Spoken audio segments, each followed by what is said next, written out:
Bonjour Église Espoir, bienvenue à ceux et celles qui nous rejoignent ce matin. Est-ce qu'on peut se lever ensemble? On va accueillir quelqu'un d'exceptionnel. Vous savez qui c'est? Jésus. On va accueillir ensemble notre roi. Vous le voulez bien? Ok.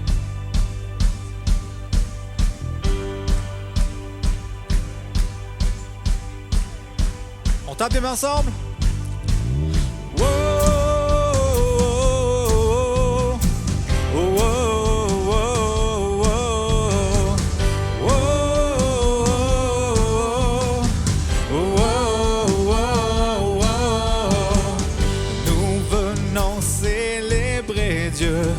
Nous voulons l'adorer. Devant lui, nous nous courbons pour élever son nom. Ensemble!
Accueillir le roi des rois.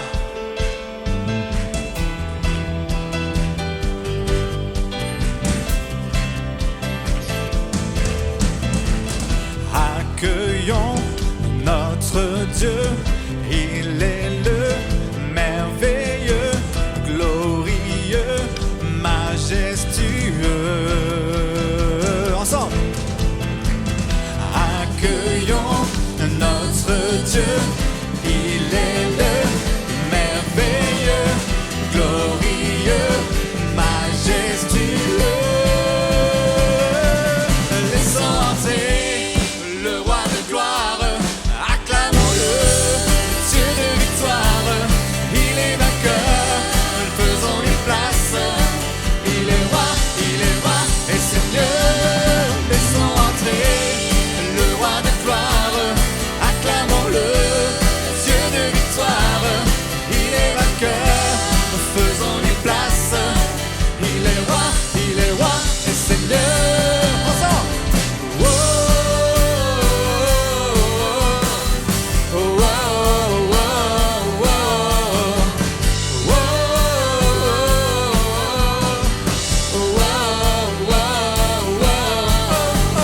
oh,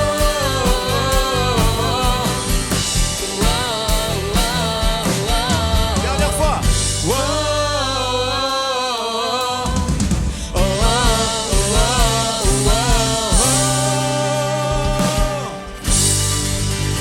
Sois le bienvenu, Jésus. Oh, Jésus.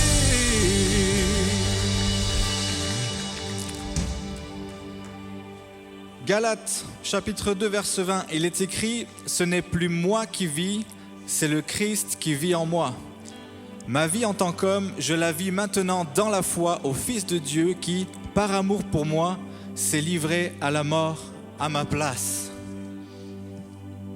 Ce matin, on va apprendre un nouveau chant. Vous allez voir, très facile. Et on va parler à notre âme. On va lui dire, tu peux me dire ce que tu veux. que je ne suis pas assez comme ceci, ou que peut-être je suis trop comme cela. Mais je vais te dire une chose, ce n'est plus moi qui vis, mais c'est Christ qui vit en moi. Regarde ton voisin ce matin, à droite, à gauche, et tu dis, regarde-moi bien, c'est pas moi, c'est Christ qui vit en moi.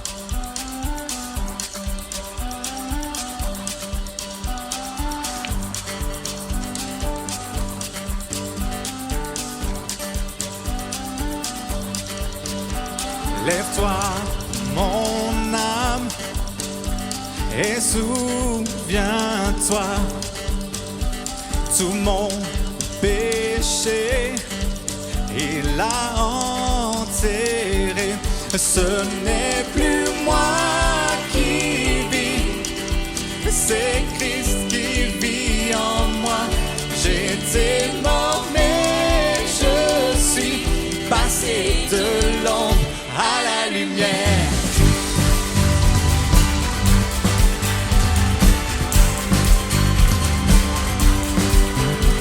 Je peux me vanter que de la croix où mon sauveur s'est offert pour moi. Sur moi, la peur n'a aucune emprise. Donc mort, où est, alléluia, où est ta victoire? Ce n'est plus moi qui vis, c'est Christ qui vit en moi. J'étais mort, mais je suis passé de l'ombre à la lumière.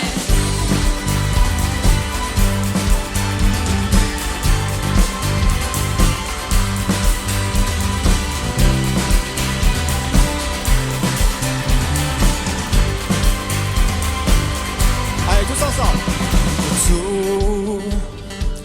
Tout en moi veut t'adorer. On reprend ça, c'est très facile. Tout en moi veut t'adorer. Comme une déclaration de foi. Tout en moi veut t'adorer.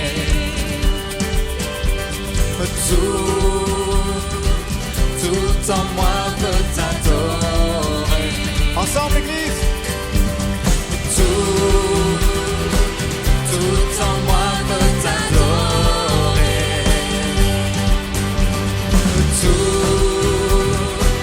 Tout en moi veut t'adorer. Ce n'est plus moi.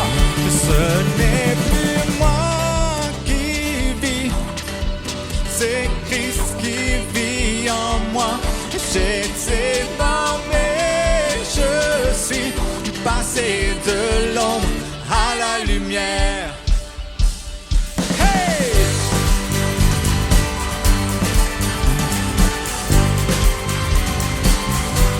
Oh!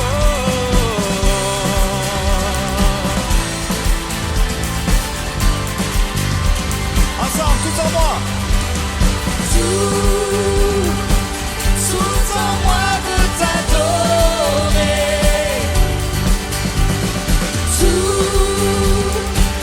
Tout en moi veut t'adorer.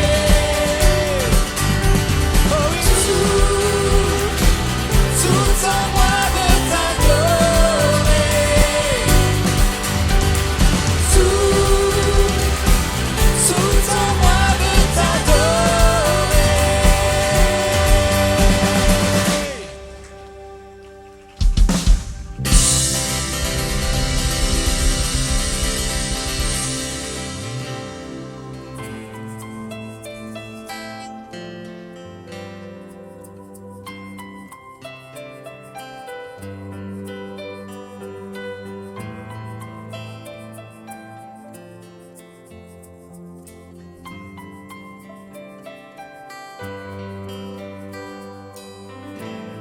Assis dans le ciel, en tout éternel, tu règnes à jamais.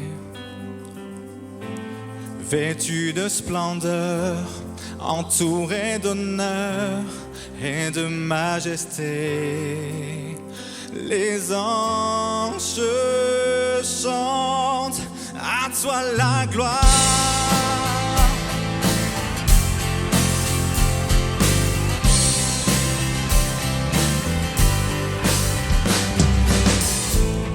Les cieux et les mers, la vie, la lumière, nous parlent de toi.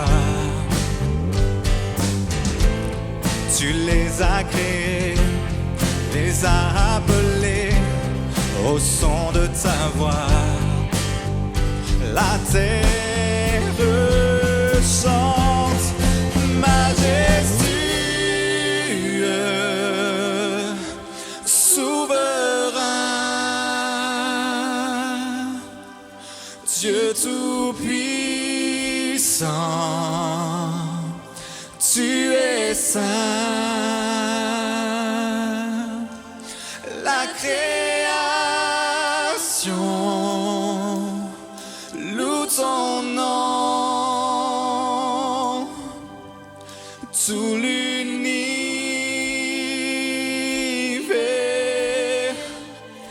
déclare à toi la gloire.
Que l'Église chante.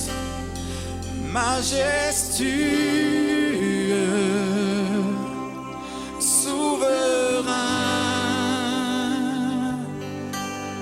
Dieu tout-puissant,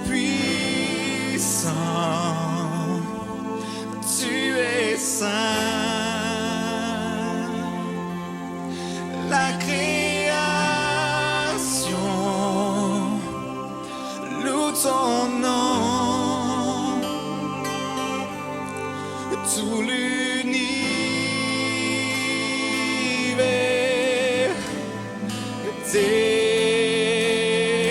majestueux, majestueux, souverain. Fais monter un son ce matin, Église. Dieu tout-puissant, tu es saint.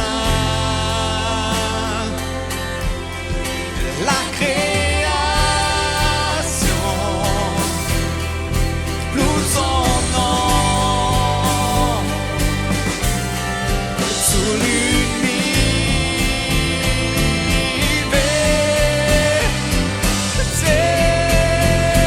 déclare majestueux, souverain, Dieu tout-puissant, tu es saint. La création loue ton nom. Tout l'univers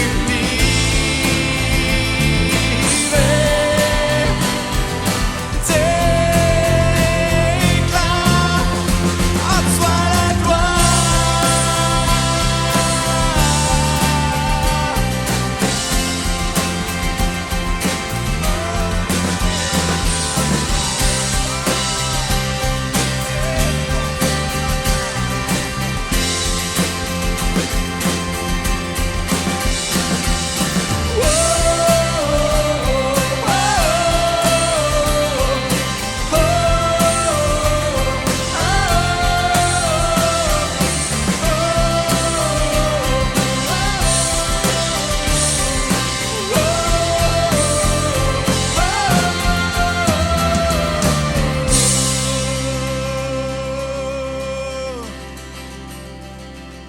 Que nos voix s'élèvent à plusieurs, on ne s'attend pas les uns les autres, mais faisons monter notre reconnaissance, notre adoration vers le Dieu qui est majestueux.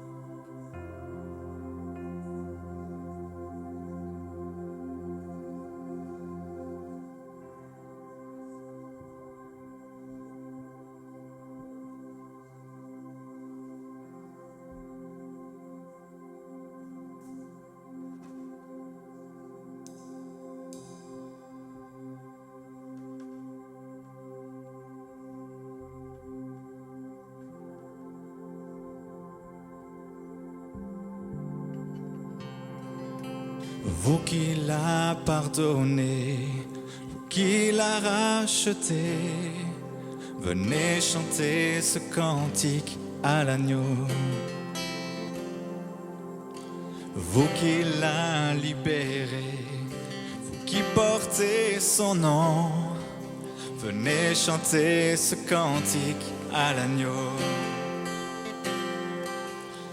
Nos voix résonnent pour l'éternité et les anges acclament.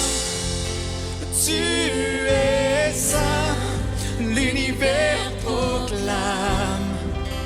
Tu es saint, tu es glorifié. Dieu t'es saint, à jamais tu es saint. Tout ton peuple crie, tu es saint, sois le roi des rois. Tu es saint, Dieu d'éternité.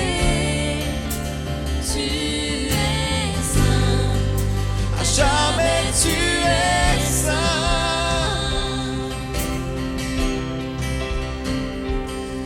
Ton nom est le plus grand, ton nom est tout puissant, ton nom et tout au-dessus de tout. Puissance, autorité, royaume et dignité, ton nom est est au-dessus de tout. On déclare ensemble. Ton nom est le plus grand, ton nom est tout puissant, ton nom est au-dessus de tout. Puissance, autorité, royaume et dignité, ton nom est au-dessus de tout. Et les anges acclament. Tu es saint, l'univers proclame que tu es saint, tu es glorifié.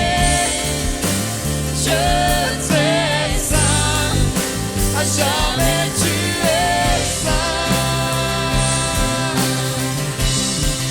Et les anges crient, tu es saint, toi le roi des rois. Tu es saint, Dieu d'éternité. Tu es saint, À jamais tu es saint.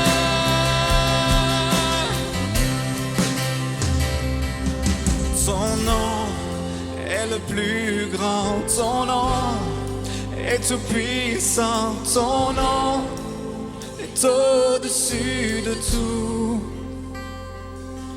Puissance, autorité, royaume, et dignité, ton nom est au-dessus de tout. et ton peuple crie. Tu es saint, toi le roi des rois. Tu es saint, Dieu d'éternité, tu es saint, à jamais tu es saint. Dieu d'éternité, tu es saint, à jamais tu es saint. Dieu d'éternité, tu es saint, à jamais tu es saint.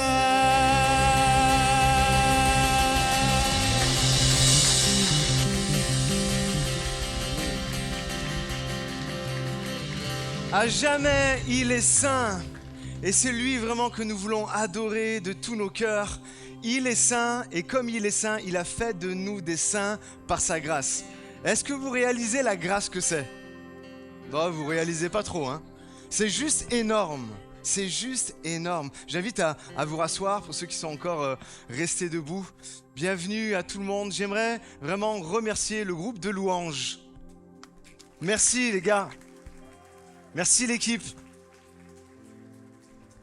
Vous avez vraiment assuré. Merci beaucoup pour ce temps béni. Tout à l'heure, j'étais là-bas au fond, je regardais et puis mon ami Nano me regarde et il lève le pouce comme ça, il fait. Et je vais le voir, je dis qu'est-ce qu'il y a? Il fait t'as vu, c'est beau. Et c'est tellement beau, au-delà encore une fois du bâtiment, c'est de voir les gens dans le bâtiment. Les gens sont la vraie église. Vous êtes la vraie église. C'est ça l'église. L'église, c'est pas des pierres, aussi belles soient-elles. L'église, c'est chacun d'entre nous.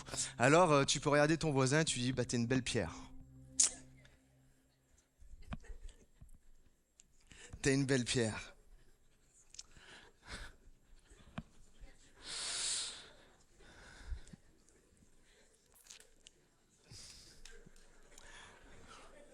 Waouh, je pensais pas que ça allait tant. Je croyais pas que c'était une blague en fait. En tout cas, bienvenue à tous, bienvenue à ceux qui sont là pour les premières fois. Je vois quelques visages nouveaux. Soyez les bienvenus à l'Église Espoir. On espère que ces moments vont être un moment de bénédiction. Vous savez, l'Église existe et on fait des célébrations le dimanche matin et d'autres choses que nous faisons dans l'Église. C'est pour que le plus grand nombre, en fait, connaissent et entendent parler de Jésus. Celui qui a changé, qui a transformé nos vies, qui a fait de nous ses enfants. C'est pour ça qu'on est là et qu'on est là tôt dès le matin. Ce matin, j'aimerais apporter un message. Est-ce qu'il y en a qui étaient là mardi soir? Ouais. Geoffroy, il est là à tout et il le fait bien remarquer. Mardi soir, on était à, je sais pas, une petite quarantaine à peu près. Et je crois vraiment qu'il s'est passé quelque chose parce que beaucoup m'en ont parlé par la suite.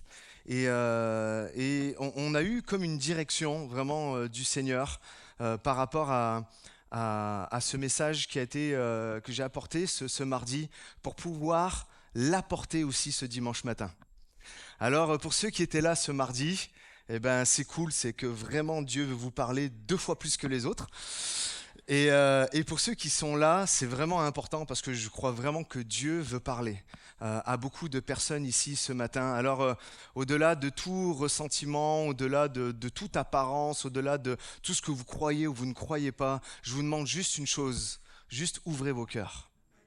Ouvrez vos cœurs, laissez-vous vraiment, ouvrez vos cœurs pour recevoir vraiment l'Esprit de Dieu, parler à vous, à votre cœur et puis pour aller plus loin.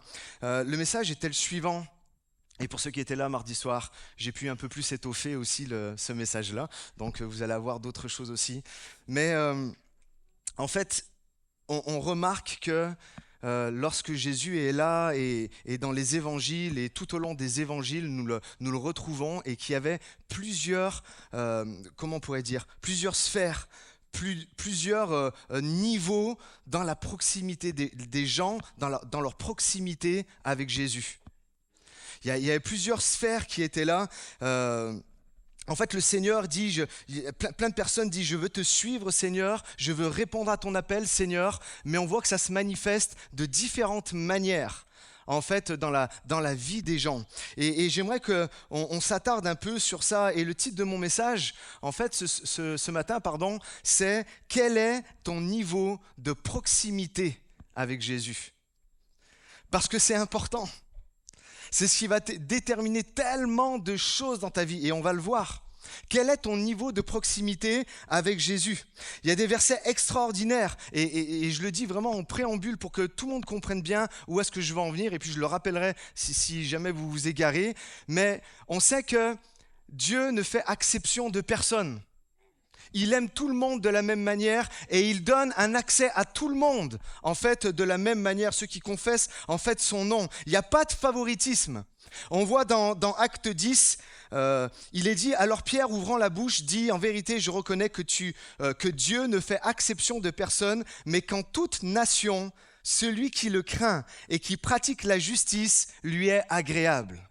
Il n'y a pas de favoritisme. Dans Romains 2, car Dieu ne fait pas de favoritisme. Dans Acte 15, il y avait une grande discussion qui s'était engagée, regardez, on le lira ensuite après, il y avait une grande discussion qui s'était engagée entre les nouveaux chrétiens et notamment les chrétiens de Jérusalem et ils étaient là, mais non, nous on est des juifs et Jésus il a parlé pour les juifs, il est hors de question qu'on parle entre guillemets aux gentils, les gentils c'était tout le reste du monde sauf les juifs et eux ils voulaient garder ça entre eux et en fait Pierre leur rappelle et il le dit, il ne fait aucune... Ah, tu l'enlèves quand je lis. Il ne fait aucune différence entre nous et eux ayant purifié leur cœur par la foi. Si tu as la foi, tu peux t'approcher de Dieu. Et Romains 2 dit car Dieu ne fait pas de favoritisme. Qu'est-ce que ça veut dire ?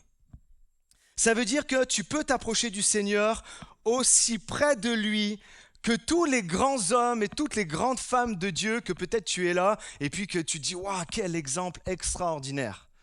Tu peux voir peut-être toute la galerie de la foi dans Hébreux 11 et te dire « Ah, un Abraham extraordinaire, un David extraordinaire » ou pour revenir d'une manière plus contemporaine, je sais pas moi, un Billy Graham, un David Wilkerson, « Oh, quel homme extraordinaire » ou même peut-être une Mère Teresa. Quelle femme extraordinaire, tellement elle était là et tout ça. Mais la réalité, c'est que tout ce que ces grands hommes et femmes de Dieu ont pu faire, la proximité qu'ils avaient avec Jésus, elle n'est pas réservée seulement à eux.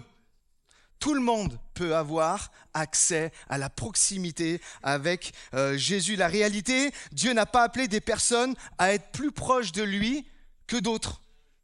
Nous sommes tous appelés de la même manière, en fait, à être proches de Jésus. Ça veut dire que je peux m'approcher de lui aussi près que je veux ce matin.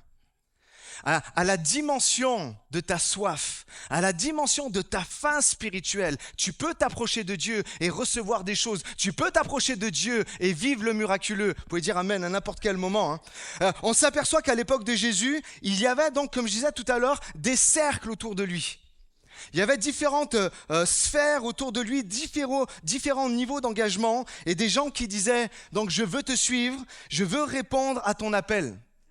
Mais on voit que tous n'ont pas eu la même vie et tous n'ont pas eu, entre guillemets, comme les mêmes expériences. Premièrement, il y avait qui ?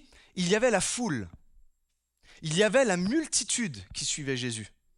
Il y avait une multitude de gens on voit dans Matthieu, si tu peux mettre la diapo, dans Matthieu 14 et dans Jean au chapitre 6 et puis dans d'autres endroits, on voit que la foule était là. Et dès qu'il y avait Jésus à un endroit, les gens couraient vers lui et ils regardaient, et puis ils regardaient les miracles qu'il faisait, notamment par exemple dans Matthieu 14 et dans Jean 6, il est relaté l'histoire des 5 pains et des 2 poissons. D'accord ? Là où il fait un miracle extraordinaire, où il nous est dit aussi dans le même chapitre, avant et après les 5 pains et les 2 poissons, la multiplication des pains, eh bien, on voit qu'il guérissait les malades. Et parce qu'il y avait ça, il y avait toute une foule qui le suivait. Toute une multitude qui était là, qui était prêt à faire à cette époque-là, il y a 2000 ans en arrière, j'exagère un peu là, 10 000 ans, 2000 ans en arrière, des dizaines de kilomètres pour voir en fait ce que Jésus faisait. Et comprenez, Jésus en fait avait, et c'est marqué dans ces passages-là, Jésus avait compassion d'eux. Et eux avaient une certaine soif de Jésus. Il leur dit de croire en lui, alors qu'il venait de faire la multiplication des pains et des poissons. Regardez, c'est juste fou. Il leur dit de croire en lui, alors qu'il est en train de... Il guérissait des malades, il prie pour 5 pains et 2 poissons et il rassasie plus de 10 000 personnes avec. Et il leur dit de croire en lui, croyez en moi. Et dans Jean 6, 30, je le lis pour vous. « Quel miracle fais-tu donc, leur dit-il, afin que nous le voyions et que nous croyions en toi ? Que fais-tu » En fait, ces gens-là, même si Jésus avait compassion d'eux, étaient attirés par une chose, c'était les bénédictions. Étaient attirés par une chose, vas-y Jésus, réponds à mon besoin. Vas-y Jésus, fais des miracles, waouh, c'est génial et tout. Ils étaient là et encore aujourd'hui, nous retrouvons ces mêmes personnes dans l'église qui disent, moi j'aime Dieu, je veux le voir faire des miracles, mais pas pour connaître son cœur. Mais pas pour dire j'aime Dieu, mais pas pour lui obéir. J'aime Dieu, mais pas pour le servir. J'aime juste Dieu parce que j'ai envie qu'il fasse des miracles dans ma vie.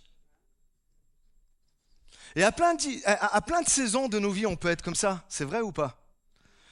Des moments, les situations sont tellement dures qu'on oublie en fait vraiment ce que Dieu veut, c'est-à-dire qu'on cherche son cœur, mais juste je veux le miracle. Ton cœur, pour le moment, ça ne m'intéresse pas. J'aime Dieu, mais d'une manière très superficielle, avec cette question qu'il se pose, qu'est-ce que Dieu va pouvoir faire pour moi aujourd'hui ?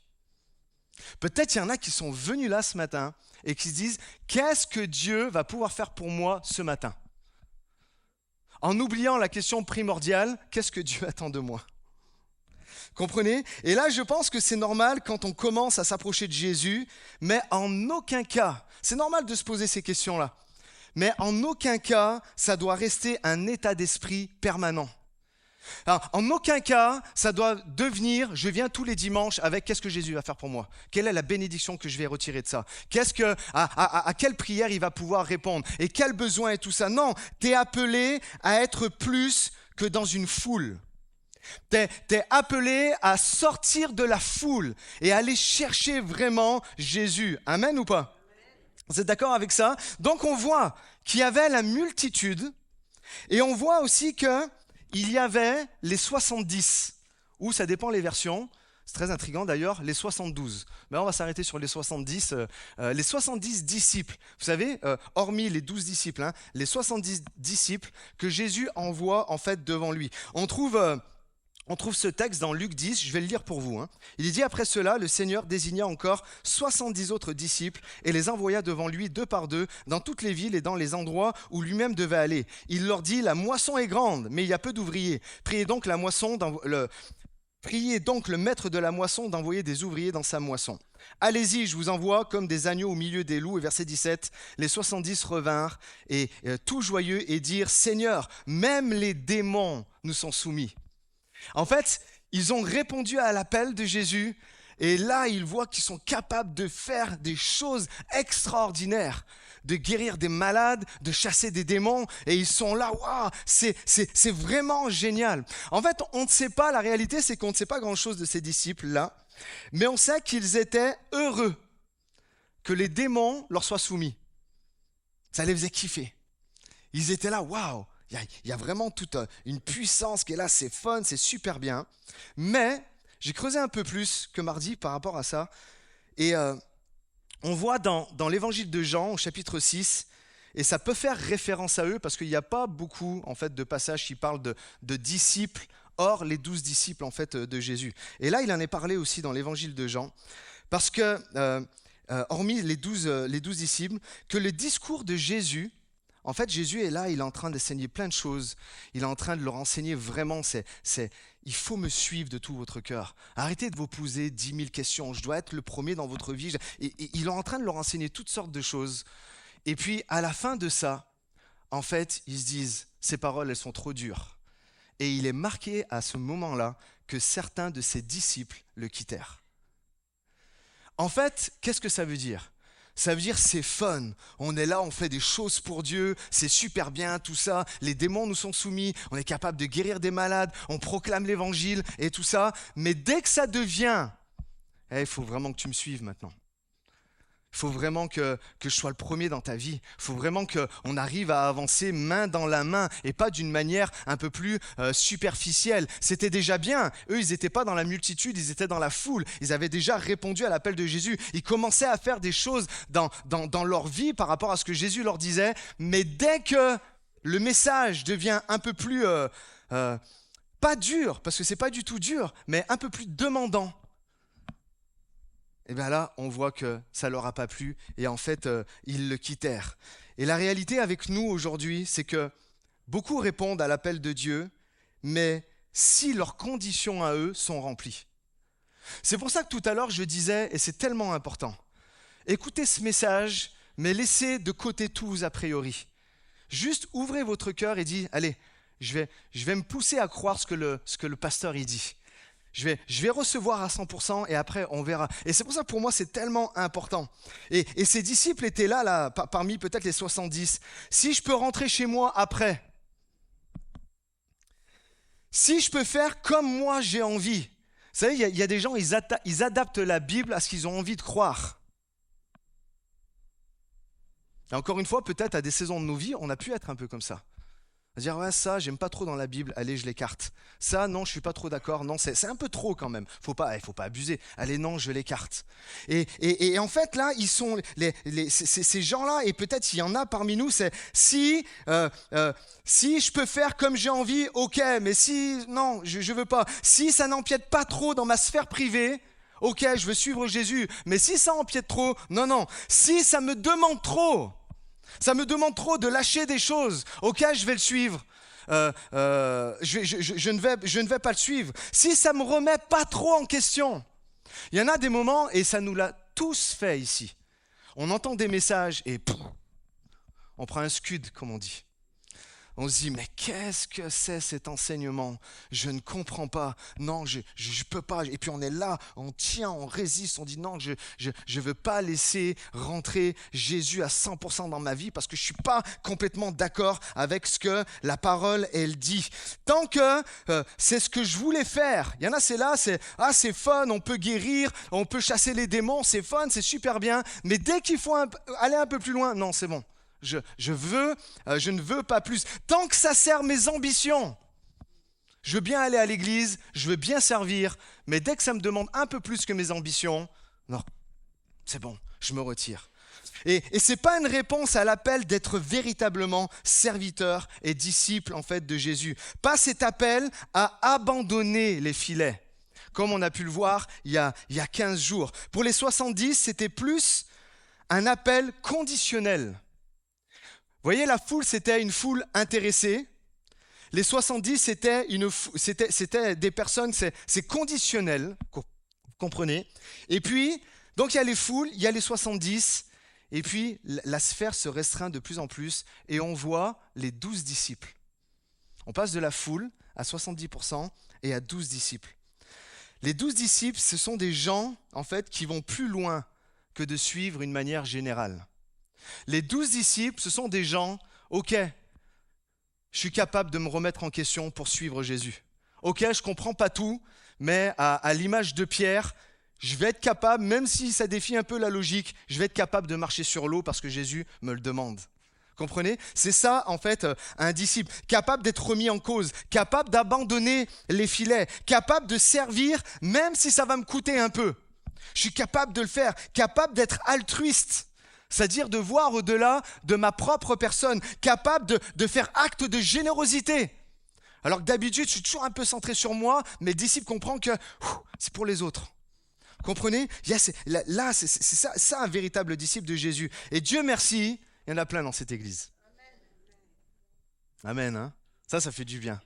Ça fait du bien. Des personnes qui savent qu'il y a quelque chose à accomplir sur cette terre, quelque chose de plus grand que nous. Une cause qui est... Est-ce que vous captez que quand on est là, et vous tous qui servez à l'église, on sert une cause qui nous dépasse? Est-ce que vous le réalisez? Encore une fois, hein, l'église était là avant notre naissance, et elle sera là après notre mort.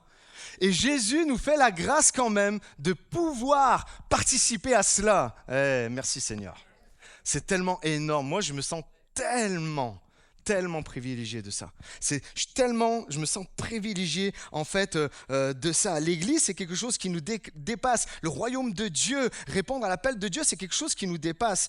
Et on peut appeler ça comme une destinée prophétique. Le fait de rentrer complètement dans les œuvres que Dieu en fait, a préparé d'avance pour nous, et comme dit l'apôtre, hein, Paul, pourvu que nous les pratiquions. Avec la compréhension que ce n'est pas une réponse à un appel avec un intéressement, donc comme la foule, la multitude, pas une réponse à un appel avec du conditionnel, si ça me plaît, etc. Tout ce que j'ai expliqué tout à l'heure, comme les 70, pas simplement à être sauvé.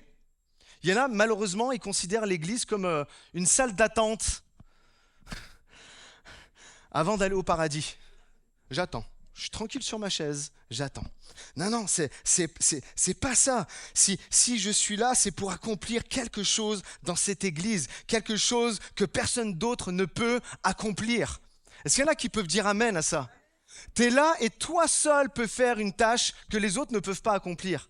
Une fois, je parlais avec une personne et elle me disait « Mais non, si c'est pas moi, ça sera quelqu'un d'autre. » Ouais, peut-être il y aura quelqu'un d'autre, mais il ne le fera pas de la même façon que toi. Alors dis-toi-le à toi, regarde pas ton voisin, je suis important dans cette église. Je suis important dans cette église. Parce que moi seul, je peux faire quelque chose. D'accord ? Et on est tous uniques ici. On a tous quelque chose d'unique. Une empreinte digitale est là pour nous le rappeler. On est des êtres uniques. Alors pour encourager maintenant ton voisin et pas seulement toi, tourne-toi vers la personne d'à côté et dis-lui tu es unique. Tu es unique. C'est tellement beau. Tu es unique. Et les disciples étaient là, et ils captaient cela. On est unique, on a tous notre tâche, on a tous des choses à faire qui sont là comme d'une manière différente. Donc il y avait ça, il y avait la foule, il y avait les 70, vous voyez la sphère qui se restreint. Il y avait les 12 disciples qui étaient là, qui avaient tout abandonné pour Jésus et qui comprenaient que ce que Jésus les appelait à faire, ça les dépassait eux-mêmes. La preuve, c'est que 2000 ans après, on en parle toujours. Et puis, parmi les 12, il y en avait 3. Il y en avait 3 qui étaient Pierre, Jean et Jacques. C'est très important à ce niveau du message que je rappelle ce que je disais au tout début. Il n'y a pas de favoritisme avec Dieu. Ne voyez pas ce que je vais dire là prochainement comme du favoritisme, d'accord? Mais vous allez comprendre, il n'y a pas de favoritisme avec Dieu. C'est juste une question de qui est-ce qui a plus soif de Jésus? C'est ça la vraie question. Et Pierre, Jean et Jacques, ils avaient une grande proximité en fait avec Jésus. On le voit dans Marc au chapitre 5, au verset 35. Je ne sais pas si j'ai mis. Ouais. Comme il parlait encore, survinrent de chez le chef de la synagogue des gens qui dirent « Ta fille est morte, pourquoi importuner davantage le maître ?» Donc on parle de la fille de Jaïrus. Mais Jésus, sans tenir compte de ces paroles, dit au chef de la synagogue « Ne crains pas, crois seulement. » Crois seulement. Et il ne permit à personne de l'accompagner, si ce n'est, dites-le avec moi, à Pierre, à Jean à Jacques et à Jean, frères de Jacques. C'est eux, en fait, regardez ici maintenant, c'est juste énorme. C'est à eux, en fait, que Jésus a montré le pouvoir de la résurrection. À ceux qui ont vraiment soif de plus dans leur vie, et là, c'est sûr, ces trois-là, en fait, en faisaient partie. C'est eux qui ont reçu cette puissante révélation qu'il est le Dieu de la résurrection. C'est qu'à travers l'Église, à travers ses disciples qui ont soif de plus, Dieu va ressusciter spirituellement des personnes qui étaient mortes. Quelle révélation puissante! Et cette révélation, Jésus a permis en fait à Pierre, à Jacques et à Jean de le voir parce que sans doute, c'est sûr et certain, ils devaient coller au basque de Jésus sans arrêt. Ils étaient là, je veux plus, j'ai faim de plus, je veux voir ce que Jésus va faire, je veux voir ce que Jésus va dire, je veux voir ce que Jésus va enseigner et tout ça. C'est tellement fort. Toi qui vois par exemple chez tes enfants qui sont loin et tu te dis mais... Ils sont tellement loin, peut-être ton conjoint qui est tellement loin et tu te dis mais c'est colle au basque de Jésus. Colle au basque de Jésus. Peut-être tu es là, tu dis mais spirituellement c'est mort. Mais à ceux qui sont proches de Jésus, il va te prendre par la main et il dit allez vas-y, c'est le moment maintenant. Au nom de Jésus, tu vis spirituellement et ton fils, ta fille revient à la vie, ton conjoint revient à la vie. Mais comprenez une chose les amis, ça se passe quand je dis j'ai soif de plus de Jésus. Je veux être plus proche de Jésus. On le voit pareil à la transfiguration, vous connaissez tous ce passage ? Matthieu 17, on le lit ensemble. 6 jours après, Jésus prit avec lui Pierre, Jacques et son frère Jean et il les conduisit à l'écart sur une haute montagne. Il fut transfiguré devant eux. Quelle révélation juste énorme qu'ils ont pu vivre de voir Jésus glorifié. Et en plus, c'est pas tout. Qu'est-ce qu'on voit avec Jésus ? On voit Moïse. Et on voit Élie, c'est juste énorme.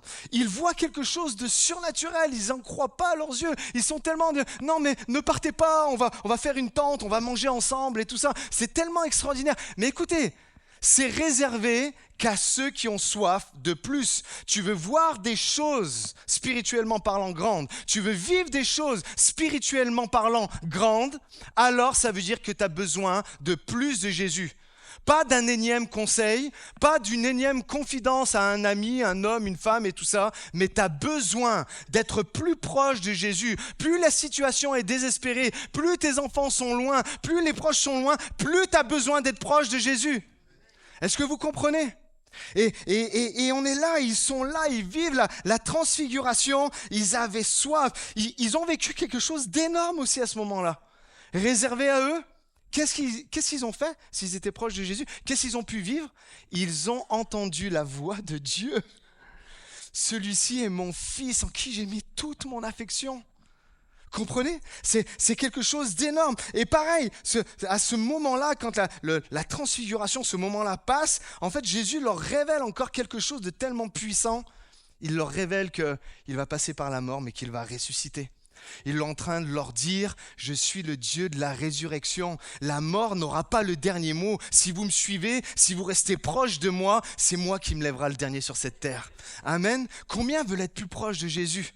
On comprend ça, hein? Et comprenez, c'est pas une histoire de je connais ma Bible par cœur, c'est pas une histoire de je chante tous les chants, je lève les mains, c'est pas une histoire de je viens à toutes les réunions, même si c'est super important de le faire, ça montre un certain engagement, mais c'est juste de dire je veux répondre à l'appel de Dieu avec une ferveur, avec un feu. C'est pas seulement religieux, c'est pas seulement de la tradition, mais je veux venir avec un feu, une soif de voir Jésus élevé comme ces 3 disciples-là ont pu le voir. Qui est-ce que Jésus amène avec lui au jardin de Gethsémani un peu à l'écart? Alors que Jésus va livrer le plus grand combat de toute sa vie, il amène qui? Il amène les 3 mêmes. Allez, veillez avec moi, même si on sait qu'ils ne vont pas y arriver. Et en ça, on voit la grâce de Jésus qui dit, vous êtes imparfaits, mais j'ai besoin de vous. Et ils sont là. Et donc, on voit qu'il y avait la multitude. On voit qu'il y avait les 70. On voit qu'il y avait les 12. On voit qu'il y avait les 3 très proches. Et puis, je vais inviter Dany à revenir. Et puis, on voit qu'il y en avait un. C'est qui ? C'est l'apôtre Jean. Encore plus proche de Jésus, en fait, que les autres. Jean était surnommé, c'est marrant, c'est lui qui le dit de lui-même, mais il dit le disciple que Jésus aimait. Mais on peut se dire, c'est un peu orgueilleux de sa part de s'appeler le disciple que Jésus aimait. Mais la réalité, c'est quoi? C'est qu'il le prouve. Comment il le prouve qu'il avait encore une plus grande soif en fait que les autres. Arrivé à ce moment du message, encore une fois, je suis obligé de rappeler certaines choses. Et ce que j'aimerais rappeler, c'est que, si tu veux bien mettre la diapo, c'est que Jésus aime tout le monde. Il n'y a pas de favoritisme. Mais force est de constater que certains aiment Jésus plus que d'autres. Et c'est ça qui fait la différence. Qu'il n'y ait pas d'ambiguïté vraiment dans la tête de personne. Ouais, Jésus, il aime plus telle personne, telle personne, telle personne. Non, Jésus, il t'aime à son max, il l'a prouvé à la croix. Son amour est toujours à son zénith pour toi. Toujours, il nous aime tous de la même manière. Mais la réalité, c'est qu'il y a certains qui aiment Jésus plus que d'autres. Et c'est ça qui fait la différence.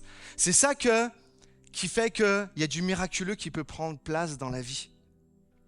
Et c'est ça qui fait que certains, j'aime Jésus de loin. Je ne lui permets pas tout.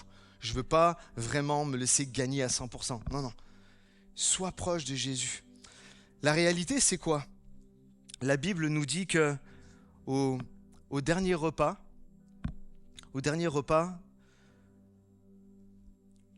juste avant que Jésus, en fait, connaisse la passion, ce qu'on appelle la passion du Christ, qu'il va être pris, qu'il va être amené par les gardes et tout ça, et qu'il va y avoir, vraiment, il va souffrir le martyre jusqu'à la croix. Avant ça, en fait, il réunit tous les proches. Il réunit les 12, d'accord? Même Judas. Et puis il fait quelque chose. Je vais inviter Patrick, viens voir s'il te plaît. Viens. T'es pas au courant, mais t'inquiète, ça va pas être... Ça va être super ton rôle, tu vas voir. En fait, il y a Jésus qui est là. Patrick, c'est Jésus. Amen. Et la Bible nous dit que Jean, en fait, alors qu'il y avait tout le monde, la Bible nous dit que Jean, il était comme ça avec Jésus.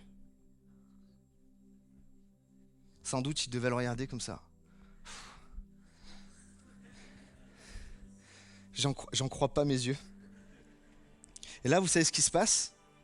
C'est que j'entends le cœur de Patrick battre, et certainement de la même manière.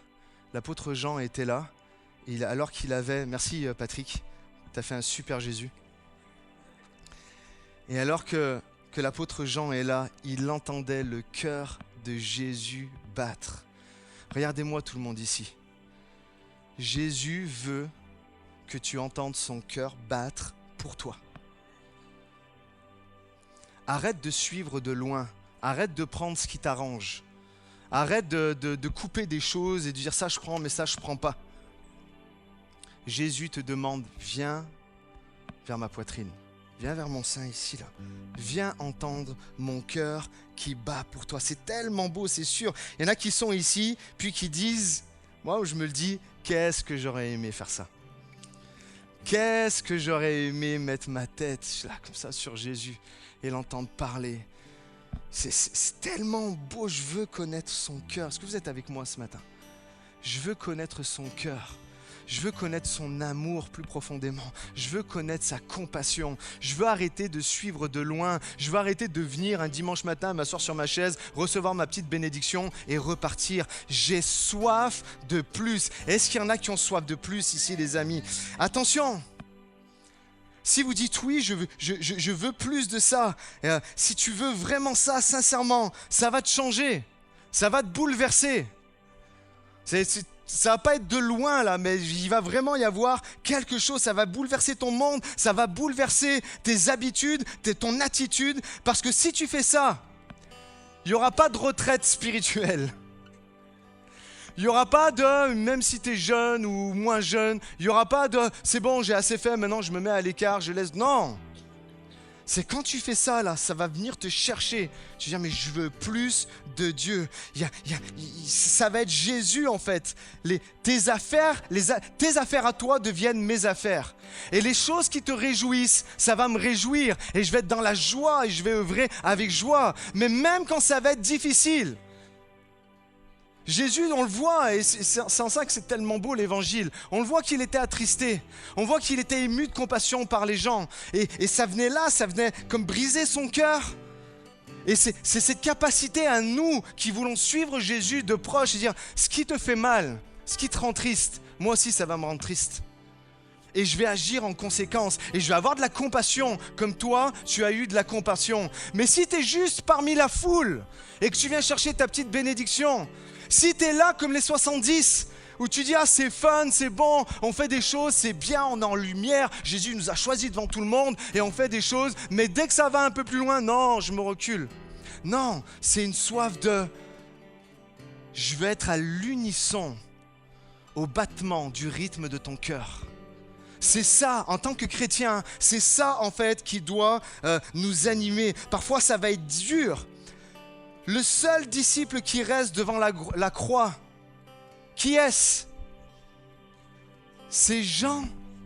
Le seul, c'est pour ça qu'on dit, ah, il est quand même, il se nomme le disciple que Jésus aimait.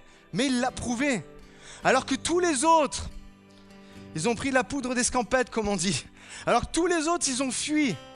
Jean se retrouve au pied de la croix avec Marie, la mère de Jésus, Marie de Magdala. Il est là, il est au pied de la croix. Il n'a pas lâché l'affaire. Jésus, je vais te suivre jusqu'au bout. Ça, c'était Pierre qui le disait. Mais il n'a pas été jusqu'au bout, Pierre. On le sait. Là, à ce moment-là, il n'y a pas Jacques. Jacques, il n'est plus là. On n'en entend plus parler. Il est parti loin. À ce moment-là, il n'y a plus Pierre. On sait que Pierre, qu'est-ce qu'il a fait? Il a renié Jésus. Je lisais un commentaire vendredi qui disait qu'à ce moment-là, la situation de Pierre était aussi triste que celle de Judas. Judas qui a trahi Jésus. Et là, à ce moment-là de l'histoire, Pierre, c'est un peu pareil que Judas. Il n'est plus dans le game, comme on dit. Il n'est plus dans le jeu. Il est out. Il est en dehors. Tellement triste. Il n'y en a qu'un qui reste. C'est le disciple que Jésus aimait. C'est l'apôtre Jean qui est là, en fait, à la croix. Et ce qui est beau de voir, c'est qu'on sait que le disciple Jean était le plus jeune. Est-ce qu'il y a des jeunes ici? Ou des gens, en tout cas, qui se considèrent jeunes? Il y en a des jeunes. C'est tellement beau. On estime que Jean, en fait, à ce moment-là, au moment de la croix, avait à peine plus d'une vingtaine d'années. À peine plus, 20 ans tout juste.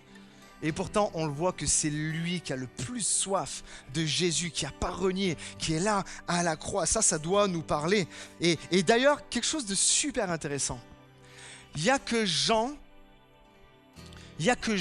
qui relate. Vous savez, Jésus dit quelque chose de très significatif à la croix. Qu'est-ce qu'il dit? Tout est accompli. Et en fait, il n'y a que le disciple Jean qui relate ça. Qu'est-ce que ça veut dire? C'est pas des on-dit, c'est pas j'ai vu de loin ou j'ai parlé à des témoins oculaires. Non, c'est lui-même, il le dit. Il a entendu que Jésus, quand il était sur la croix, il a dit « Tout est accompli ».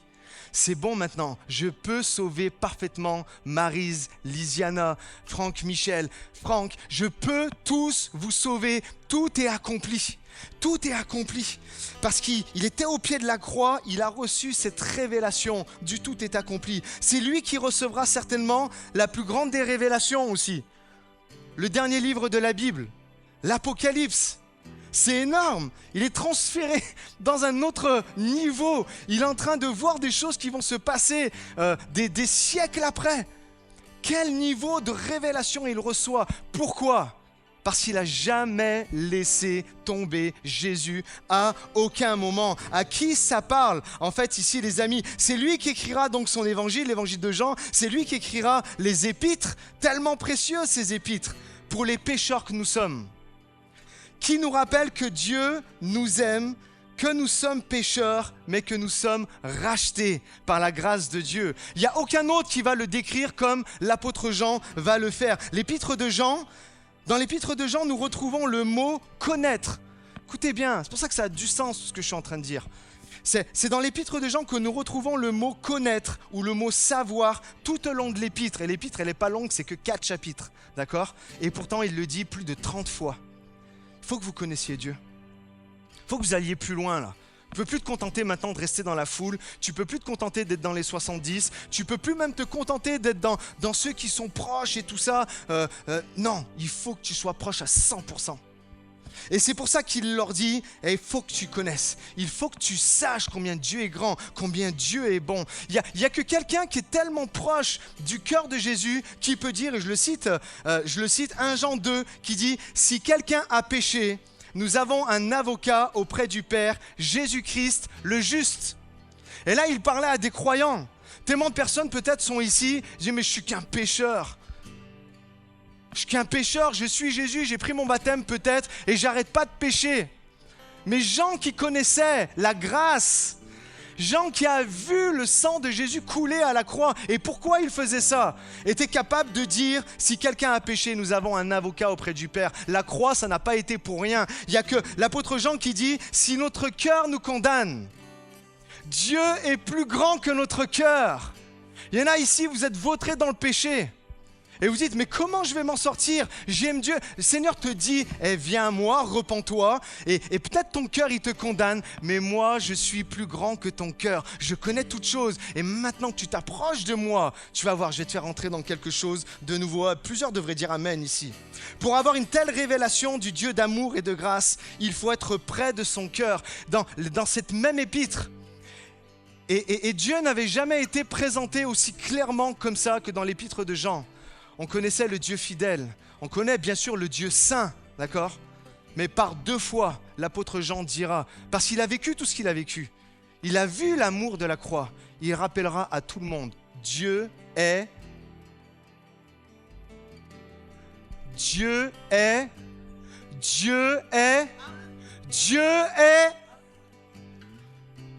C'est Jean qui va le décrire comme ça.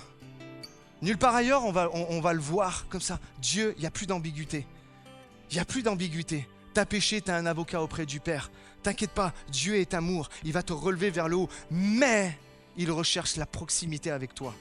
Si tu vas venir le chercher, pour revenir à son évangile, environ 92% en fait, de l'évangile de Jean ne se retrouve pas dans les 3 autres évangiles qu'on appelle les évangiles synoptiques. Je ne vais pas vous perdre, mais ça veut dire d'un point de vue général, d'accord ?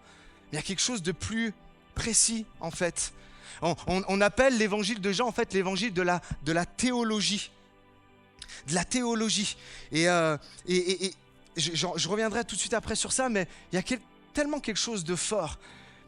Souvent j'ai prêché, et même ces derniers mois, j'ai prêché sur l'évangile de Jean, et entre le chapitre 13 et le verset 17. Vous savez, c'est ce moment où donc Jésus rassemble en fait tous ses disciples. Et puis il leur enseigne qu'il faut se laver les pieds les uns les autres.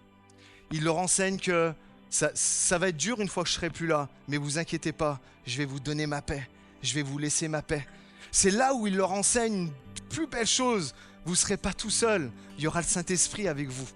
Et c'est tellement fort qu'en fait certains commentateurs disent que c'est le saint des saints des Écritures, ces passages-là. Et ça a été écrit par l'apôtre Jean. Et pourquoi ? Parce qu'il y avait une proximité, une soif de Jésus que peu avaient. Il parle de l'amour de Dieu comme aucun autre. Il présente sans ambiguïté que Jésus est Dieu. Sans ambiguïté. Et que cet amour dont Dieu fait preuve, c'est pourquoi? C'est pour sauver tous les hommes qui veulent bien s'approcher de lui. Jean 3,16, vous pouvez le dire? Qui parle de l'amour de Dieu comme l'apôtre Jean le fait? Parce qu'il y avait une proximité en fait. Et en fait, tout à l'heure je vous parlais de théologie, on appelle l'évangile de Jean l'évangile de la théologie, ça veut dire à tous ceux qui veulent creuser un peu plus. C'est plus juste d'un point de vue général, mais l'évangile de la théologie. Est-ce que tu veux connaître Jésus comme ton sauveur et ton Seigneur? Ça appelle en fait toutes les personnes. Je ne veux plus me contenter d'être dans la foule. Je ne veux plus me contenter d'être dans les 70. Je veux être proche du cœur de Jésus. Si Jean était là ce matin, il te dirait, ça ne te dirait pas de découvrir un peu plus l'amour de Dieu? Ça ne te dirait pas? Plus que ce que tu connais, plus que ce que tu ressens.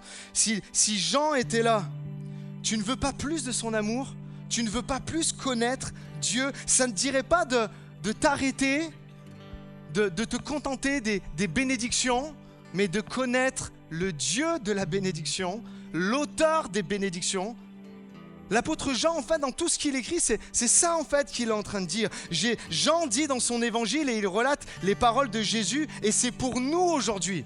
Comprenez, ça a été écrit pour nous aujourd'hui. Dans Jean 6, Jésus dit à tous ceux qui ont faim de plus, vous savez ce qu'il dit? Je suis le pain de vie. Je suis le pain. T'as faim de plus dans ta vie. T'en as marre de te contenter d'être loin et tout ça. T'as faim de plus. Viens à moi, je suis le pain de vie. À tous ceux qui ont soif de plus. Dans l'évangile de Jean, chapitre 7, Jésus se révèle comme la source et il dit que celui qui a soif vienne à moi et qu'il boive. T'as soif de plus, t'es là, t'es comme desséché, t'es sur le bord du chemin. Tu dis, mais qui est-ce qui va pouvoir étancher cette soif, ce vide qui est à l'intérieur de moi? Jésus te dit, viens près de mon cœur, viens poser ton oreille là sur ma poitrine et tu vas voir qu'il va avoir plus pour toi. À tous ceux qui sont dans les ténèbres, à tous ceux qui sont dans les ténèbres à cause de vos mauvais choix. Il y en a, vous êtes là et puis vous en sortez pas, vous êtes empêtrés à cause de vos mauvais choix, vous êtes empêtrés dans le péché, vous êtes empêtrés dans toutes sortes de choses et à cause de ça, vous voyez pas de lueur d'espoir, rien. Et là, Jésus arrive, évangile de Jean chapitre 8, je suis la lumière du monde. Si tu viens vers moi, si tu ne te contentes pas juste de suivre comme ça, mais si tu viens vraiment, littéralement, poser ton oreille sur ma poitrine, alors toutes les ténèbres vont être chassées. Combien peuvent dire amen à ça? À tous ceux qui se sentent paumés, à tous ceux qui se sentent perdus, à tous ceux qui sont là, qui disent mais je ne sais pas où aller, je cherche une direction. Évangile de Jean, chapitre 10, Jésus dit, je suis le bon berger. Plus loin, Jésus dira, je suis le chemin, la vérité et la vie. Arrête d'être perdu, arrête de te perdre à suivre telle et telle chose. Suis Jésus. Combien peuvent dire amen à ça? À ceux qui veulent connaître le Père. Évangile de Jean, chapitre 10. Moi et le Père, nous sommes un. Chapitre 14. Croyez en Dieu, croyez en moi. À tous ceux qui n'y arrivent pas dans la vie. Peut-être tu es là et c'est très fort pour la venue de Jésus, on en parle souvent à Noël, mais tu es comme là, tu es assis sur le bord du chemin. Tu es là, tu es assis sur le bord du chemin, tu n'as même plus la force d'avancer. Et c'est sûr, il y en a tellement ici dans cet auditoire. Jésus te dit, c'est normal. Évangile de Jean, chapitre 15, sans moi, vous ne pouvez rien faire. Mais, Évangile de Jean, chapitre 19, grande révélation dont on parlait tout à l'heure, j'ai une bonne nouvelle pour toi. Tout est accompli. Tout est accompli.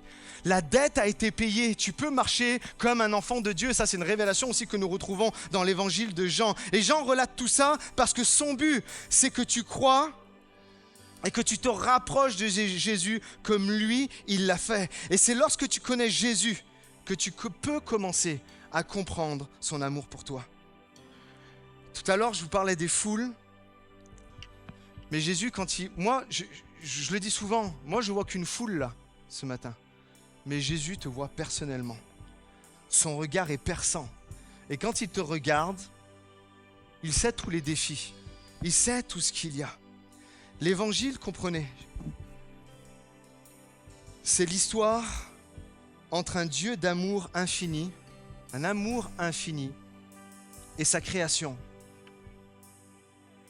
C'est l'histoire d'un Dieu qui aime tellement sa création qu'il la voit dans les ténèbres, qu'il la voit perdue, qu'il la voit rattachée à rien et qu'il veut rentrer en fait en relation avec eux. Il veut rentrer en relation. Et la question ce matin, elle est, écoutez bien s'il vous plaît, c'est est-ce que toi, tu veux rentrer en relation avec lui ? Si tu restes parmi la foule, tu ne vas jamais rentrer en relation. En relation, ça veut dire qu'il y a un contact, il y a un échange. Si tu restes dans la foule, il n'y a rien qui va se passer. Si tu te lèves et que tu viens vers lui, là, tu vas rentrer en relation. Et là, il va y avoir une communication, une connexion, en fait, entre vous. Et ce matin, mes amis, c'est de ça que j'ai envie. C'est de ça que j'ai envie pour chacun d'entre nous. Mardi, je préparais ce message et encore, là, sur cette fin de semaine, je préparais ce message et je me disais, mais c'est de ça que j'ai envie. C'est de ça que j'ai envie. J'ai envie d'être plus proche de Jésus. J'ai envie d'entendre son cœur qui bat. J'ai envie de ça. Toutes les affaires du monde, les biens, les possessions, on sait que ça n'amène pas réellement le bonheur. Le seul qui peut t'amener le bonheur, le seul qui peut t'amener la paix, le seul qui peut vraiment venir combler littéralement pour de vrai ton cœur, c'est Jésus. Et Jésus là, il t'appelle. C'est de connaître Jésus pour mieux en parler, c'est de connaître Jésus pour mieux l'aimer, pour mieux l'adorer. C'est de connaître Jésus pour mieux le servir. C'est de connaître Jésus pour mieux le prier. Vous connaissez les dernières paroles de Jésus dans l'évangile de Jean? Vous savez ce que c'est? C'est très surprenant. Les dernières paroles dans l'évangile de Jean, de Jésus, c'est Jésus qui s'adresse à Pierre, donc qui l'a renié et qui est revenu, et qui lui dit « Toi maintenant, suis-moi ». Encore une fois, l'apôtre Jean met l'accent sur « faut que tu me suives ». Faut que tu t'abandonnes tout là et que tu me suives. Et on voit par la suite que l'apôtre Pierre, il a fait ça, et puis tous les miracles qu'il a vécus et toutes ces choses-là. Mais de la même manière, les dernières paroles que Jean relate de Jésus dans son évangile, c'est « suis-moi ». De la même manière, ce matin, il te le dit « suis-moi ». Tu as besoin d'être plus proche de Jésus. Reste près de moi, reste en communion avec moi. C'est là où tu vas pouvoir trouver la paix, la joie. Il y a un théologien qui a dit cet évangile commence avec Jésus dans le sein du Père. Vous savez, la parole a été faite chair et tout ça. Et ça termine par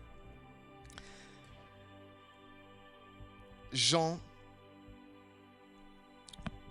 dans le sein de Christ. Jean qui est là et qui veut être avec Jésus.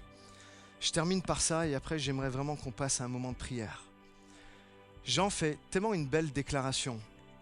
Dans son épître, il va dire « La crainte n'est pas dans l'amour, mais l'amour parfait bannit la crainte. » J'aimerais dire à toutes les personnes ici qui sont là et puis qui suivent de loin pour différentes raisons, et vous êtes dans la crainte. Je ne peux pas me donner à 100% à Jésus parce que tu vois, j'ai telle et telle chose à gérer dans ma vie. Je ne peux pas me donner à 100% à Jésus parce que tu vois, il y a telle chose dans ma famille, dans mon travail, dans, je sais pas, toutes sortes de sphères qui disent ah, c'est bon, ça, je le mets de côté, là, la proximité avec Jésus, parce qu'il faut que je m'attache à ces affaires-là.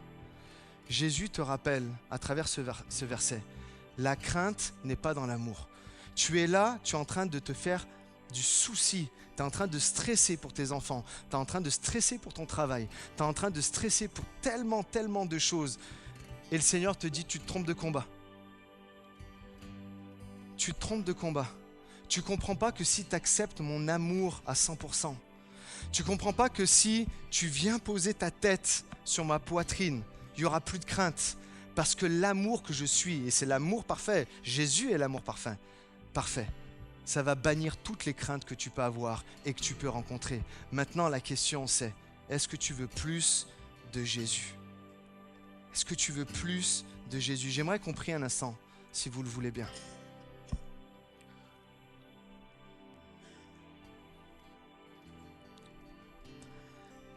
Seigneur, je te dis merci pour ces instants. Je te dis merci vraiment pour ces instants. Je crois vraiment répondre à un appel lorsque je prêche un message comme ça, puis qui, c'est vrai, peut venir peut-être nous secouer. C'est vrai, peut venir un peu comme nous désorienter un peu sur des choses en se disant ah, j'ai pas mis les bonnes priorités, ou peut-être même venir nous reprendre en disant mais si quand même j'aime Jésus. Ouais, mais tu l'aimes pas de la bonne manière.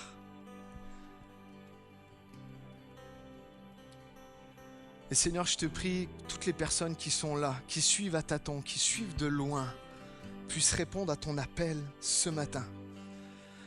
Un appel là, pas de la foule, pas des 70, c'est bon, si c'est dans mes conditions et tout ça, je vais suivre, mais si c'est pas dans les miennes, je vais arrêter. Non, non, non.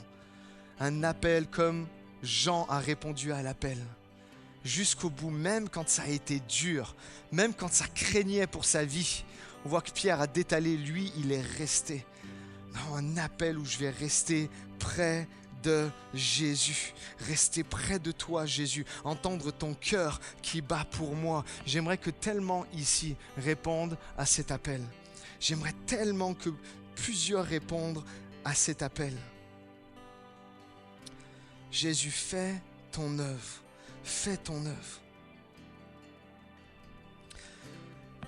Restons un moment, s'il vous plaît, dans sa présence. Et j'aimerais faire un appel. Et comprenez, là, je parle vraiment d'une manière générale et pas si spécifique que ça. Mais je parle à des chrétiens de longue date. Mais je peux parler à des personnes qui sont là depuis pas longtemps. Je peux même parler peut-être à des personnes qui sont là pour la première fois. Je ne sais pas s'il y en a. Mais Jésus t'appelle. Jésus t'appelle. Jésus voit cette foule ce matin et il te dit viens à moi. Laisse tomber tous tes faux raisonnements, laisse tomber ce que tu crois savoir ou pas savoir. Juste viens chercher en moi l'amour parfait qui va bannir la crainte de ton cœur. Juste viens d'une manière désintéressée. Pas pour recevoir une bénédiction, pas pour que Dieu agisse comme toi t'as envie. Non, juste viens à lui. Viens, il y a un appel solennel ce matin à venir à lui.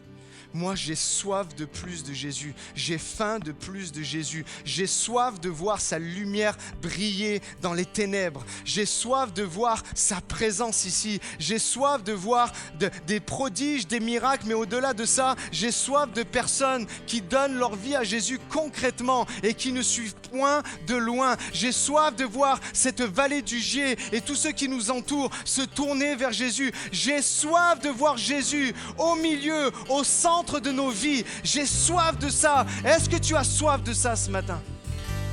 Alors tout simplement, si tu as soif, lève-toi à ta place.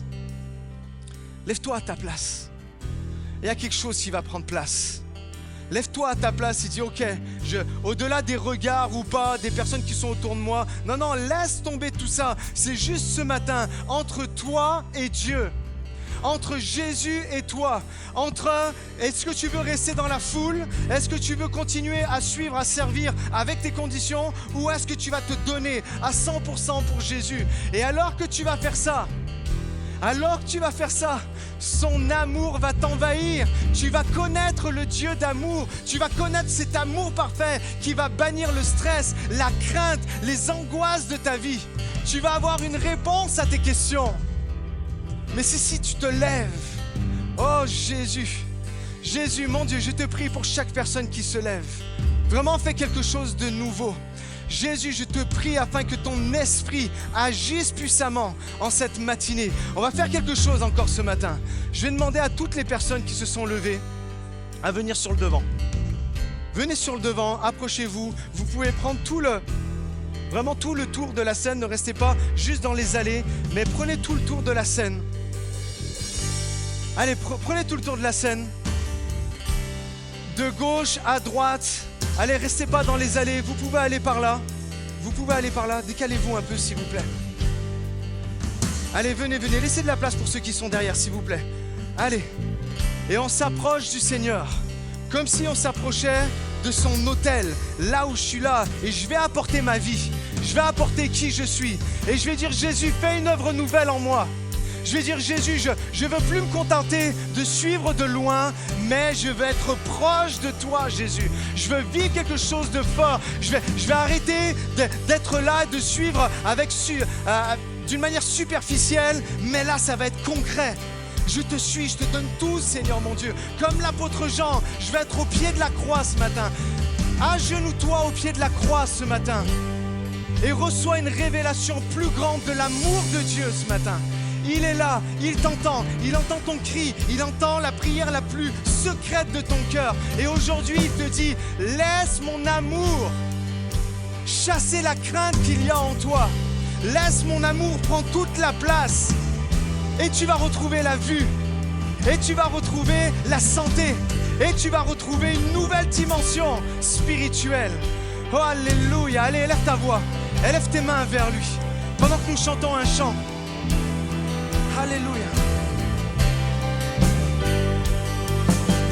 Faites-moi un vase, faites-moi une offrande, faites-moi ce que tu veux que je sois. Je n'ai rien à offrir, Jésus, tu m'as tout donné. Fais déborder ma vie d'un vin nouveau. Fais déborder ma vie d'un vin nouveau. Fais déborder ma vie d'un vin nouveau. Quand le vin est nouveau, la puissance est nouvelle. Il y a la liberté et le royaume est là. Je laisse mes anciennes flammes pour qu'un feu nouveau brûle en moi. Oh, oh, oh. Quand le vin est nouveau, la puissance est nouvelle.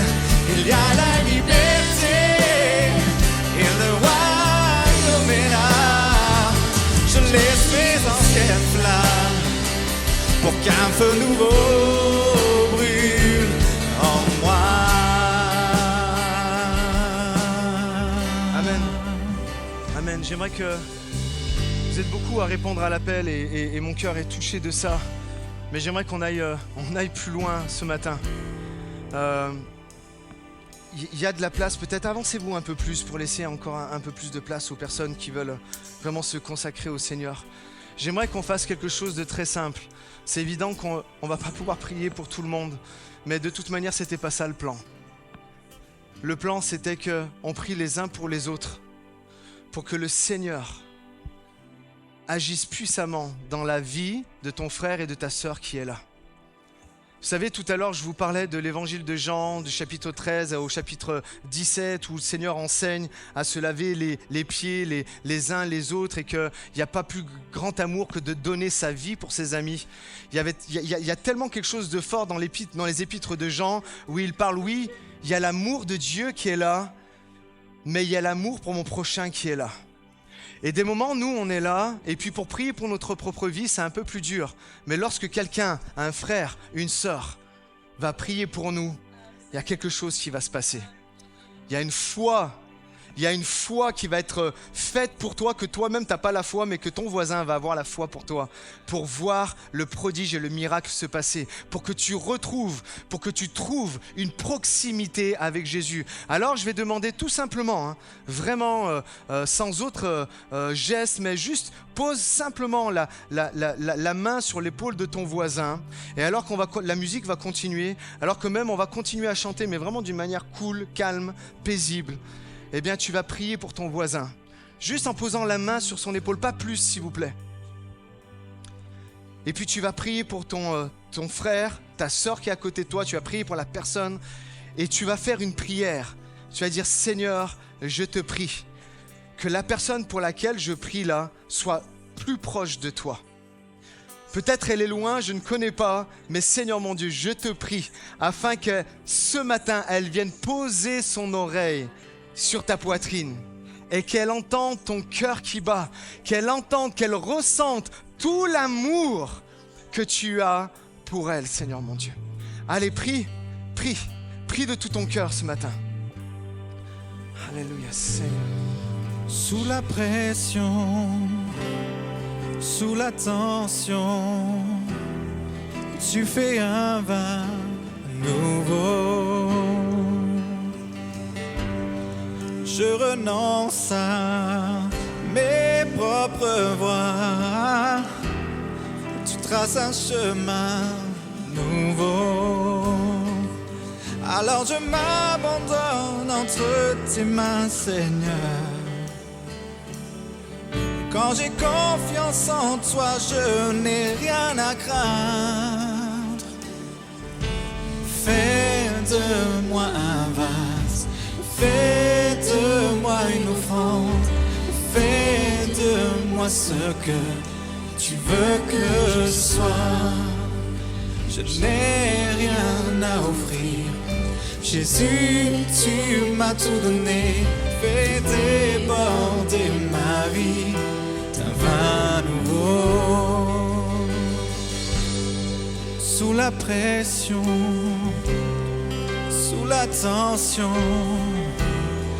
tu fais un vin nouveau. Je renonce à mes propres voies. Tu traces un chemin nouveau. Alors je m'abandonne entre tes mains, Seigneur. Quand j'ai confiance en toi, je n'ai rien à craindre. Fais de moi un vase, fais de moi une offrande, fais de moi ce que tu veux que je sois. Je n'ai rien à offrir. Jésus, tu m'as tout donné. Fais déborder ma vie d'un vin nouveau. Oh, fais déborder ma vie d'un vin nouveau. Fais déborder ma vie. Élève ta voix pour ta propre vie ce matin. Juste simplement, ouvre tes mains comme ça. Ouvre tes mains et dis, Seigneur, j'ai besoin que tu viennes me remplir de ta présence. J'ai besoin que tu viennes me remplir de ta paix. J'ai besoin que tu viennes me remplir alors que je fais cette déclaration. Je veux être plus proche de toi. Dis, Seigneur, je veux que tu me remplisses de ton amour et que ton amour chasse toute crainte, toute frayeur quant à mon avenir, quant aux choses qui se passent dans ma vie. Oh, prie pour ta propre vie maintenant. Alléluia. Élève ta voix. Peut-être tu n'as jamais élevé ta voix. Juste élève ta voix maintenant. Élève ta voix. Et chante, crie, dis la soif que tu as de Jésus. Dis, j'ai soif de toi, Jésus. J'ai faim de toi, Jésus. Dis, je veux que ta lumière vienne chasser les ténèbres de ma vie. Oh, dis-le, déclare-le. Déclare-le ce matin. À l'endroit où tu es. Fais-moi un vase, fais de moi une offrande, fais de moi ce que tu veux que je sois. Je n'ai rien à offrir. Jésus, tu m'as tout donné. Fais déborder ma vie d'un vin. Allez, c'est le moment. Reconnecte-toi à Dieu ce matin. Reconnecte-toi à son amour ce matin. Aligne-toi, reconsacre-toi à Jésus. Consacre-toi à Jésus. Donne-lui tout ce matin. Alléluia. Tout ce que nous sommes, Jésus, nous te le donnons. Quand le vin est nouveau, la puissance est nouvelle. Il y a la liberté.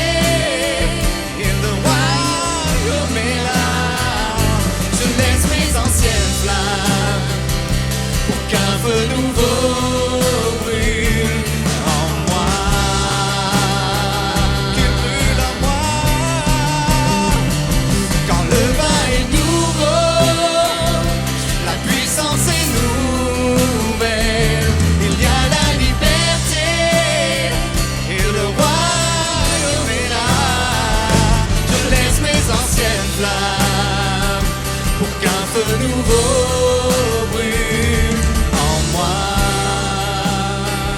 Alléluia. Est-ce que vous voulez bien prier avec moi ce matin? Allez, prions tous ensemble. Seigneur, tu vois tout ton peuple qui est assemblé ici ce matin. Ce peuple qui s'est levé et qui a dit « J'ai soif de toi, Jésus ». Ce peuple qui s'est levé et qui a dit « J'ai faim de toi, Jésus ». Ce peuple qui s'est levé et qui réalise que sans toi, il ne peut rien faire, mais que tu as tout accompli à la croix. Ce peuple qui se lève et qui dit « Je veux plus de toi ». Ce peuple qui se lève et qui dit « Je veux être comme l'apôtre Jean ». Je veux poser ma tête sur ta poitrine, Jésus, et entendre ton cœur. Tu vois, Seigneur mon Dieu, ce peuple. Et je prie, Saint-Esprit, afin que, Seigneur mon Dieu, tu bénisses chaque personne. Je prie, Saint-Esprit, afin que tu souffles sur toutes ces personnes. Je prie afin qu'elles aillent plus loin. Je prie alors que, comme nous sommes comme un bateau avec des voiles et que le bateau ne peut pas avancer s'il n'y a pas le vent, je prie que, Saint-Esprit, tu souffles sur les voiles de chacun et que tu nous fasses aller plus loin avec toi. Merci Seigneur. Merci Seigneur. Tu vas accomplir quelque chose de grand. Tu vas faire quelque chose de puissant. C'est dans ton nom Jésus que nous prions. Et ensemble nous disons Amen. Amen. Nous donnons la gloire à Dieu. Chantons ensemble. Quand le vin est nouveau, Allez, chantons tous ensemble. la puissance est nouvelle, il y a la liberté et le royaume est là. Je laisse mes anciennes flammes pour qu'un feu nouveau brûle en moi. Fais de moi, oh, oh. Fais de moi un vase, fais de moi une offrande, fais de moi ce que tu veux que je sois. Je n'ai rien à offrir, Jésus, tu m'as tout donné. Fais déborder ma vie, un vin nouveau. Allez, levez vos voix, chantez. Fais de moi. Fais de moi un Allez, laissez-moi vin. entendre vos voix ce matin. Fais de moi une offrande, fais de moi ce que Allez, réalise ces tu paroles. veux que je sois. Chantez de tout ton cœur, c'est ta prière. Je n'ai rien à offrir, Jésus, tu m'as tout donné. Allez, chante. Fais déborder ma vie d'un vin Encore une fois, nouveau. chantons-le. Fais de moi. Fais de moi un vase, fais de moi une offrande, fais de moi ce que tu veux que je sois. Je n'ai rien à offrir, Jésus, tu m'as tout donné. Fais déborder ma vie d'un vin nouveau. Fais déborder ma vie d'un vin nouveau. Fais déborder ma vie d'un vin nouveau.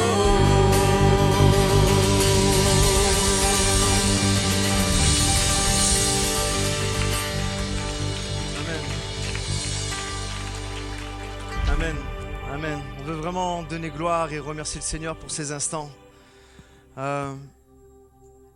J'ai vu plusieurs personnes pleurer, des larmes ont coulé. Le Seigneur voit toutes ces larmes. Le Seigneur voit aussi, même si tu n'as pas pleuré, voit la sincérité de ton cœur. Et maintenant, gardez cette parole dans votre cœur. Sois proche de Jésus. Ne te contente plus d'être dans la foule. Ne te contente plus d'être dans les 70, mais sois un véritable disciple de Jésus. C'est là que tu vas vivre le miraculeux. C'est là que tu vas comprendre son amour. C'est là où tu ne vas plus avoir peur pour l'avenir. parce que tu sais que Dieu y est déjà et que c'est lui qui a remporté la victoire. Parce que tu sais que c'est là et ces paroles vont résonner dans ta vie. Il a tout accompli pour toi. Allez, avant de revenir à nos places, dis à ton voisin, il a tout accompli pour toi.